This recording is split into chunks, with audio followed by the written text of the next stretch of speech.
ഭൂട്ടാനിൽ നിന്ന് ഇന്ത്യയിലേക്ക് വ്യാപക സിഗരറ്റ് കള്ളക്കടത്തെന്ന് കണ്ടെത്തൽ. 1000 കോടിയിലധികം രൂപയുടെ വ്യാജ സിഗരറ്റാണ് ഒരു വർഷം കടത്തുന്നത്.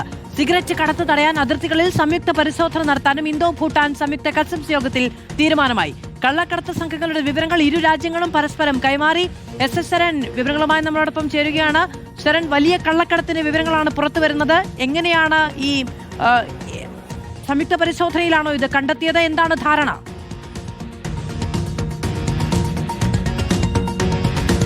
മാധു, ഓപ്പറേഷൻ നുംകൂറുമായി ബന്ധപ്പെട്ടുള്ള പ്രധാനപ്പെട്ട ചർച്ചകളാണ് ഇന്നലെ മൂന്നാറിൽ ആരംഭിച്ച ഇന്തോ ഭൂട്ടാൻ സംയുക്ത കസ്റ്റംസ് യോഗത്തിൽ നടക്കുന്നത്. ഇതിനിടയിലാണ് കസ്റ്റംസിന്റെ മറ്റൊരു പ്രധാനപ്പെട്ട കണ്ടെത്തൽ കൂടി യോഗത്തിൽ ചർച്ചയാകുന്നത്. അതായത് ഭൂട്ടാനിൽ നിന്ന് വ്യാപകമായി തന്നെ വ്യാജ സിഗരറ്റ് ഇന്ത്യയിലേക്ക് കടത്തുന്നുണ്ടെന്നുള്ളതാണ്. ഒരു വർഷം 1000 കോടിയിലധികം രൂപയുടെ സിഗരറ്റാണ് ഇത്തരത്തിൽ വ്യാജമായി നിർമ്മിച്ച് കടത്തുന്നത്. അതായത് പ്രമുഖ ബ്രാൻഡുകളുടെ സിഗരറ്റ് അത് വ്യാജമായി നിർമ്മിക്കുന്നു. അതിനുശേഷം കണ്ടെയ്നറുകളിൽ ഒളിപ്പിച്ചാണ് കടത്തുന്നത്. അത്തരത്തിൽ കണ്ടെയ്നറിൽ ഒളിപ്പിച്ച് കടത്തിയ സിഗരറ്റ് കഴിഞ്ഞ മാസം ബംഗാൾ കസ്റ്റംസ് പിടിച്ചെടുക്കുകയും ചെയ്തു. 4 കോടിയുടെ സിഗരറ്റ് പിടിച്ചെടുക്കുകയും ചെയ്തിരുന്നതാണ്. ഇതിന്റെ പശ്ചാത്തലത്തിൽ കൂടിയാണ് ഇപ്പോൾ സംയുക്തമായിട്ട് പരിശോധന നടത്തുന്നത്. അതായത് അതിർത്തി പ്രദേശങ്ങളിൽ സംയുക്ത പരിശോധന നടത്താൻ യോഗത്തിൽ തീരുമാനമായിരിക്കുന്നത്. ഇതോടൊപ്പം തന്നെ ഈ കള്ളക്കടത്ത് സംഘങ്ങളെ സംബന്ധിച്ചുള്ള വിവരങ്ങൾ ഇതിനകം ഭൂട്ടാനും ഇന്ത്യയും ശേഖരിച്ചിട്ടുണ്ട്. അങ്ങനെ ശേഖരിച്ച വിവരങ്ങൾ പരസ്പരം കൈമാറുകയും ചെയ്തിട്ടുണ്ട്. അതിന്റെ അടിസ്ഥാനത്തിൽ കസ്റ്റംസിന്റെ കൂടുതൽ നടപടികൾ വരും ദിവസങ്ങളിൽ ഉണ്ടാവുകയും ചെയ്യും. നമുക്കറിയാം, ഈ ഓപ്പറേഷൻ നുംകൂറുമായി ബന്ധപ്പെട്ട്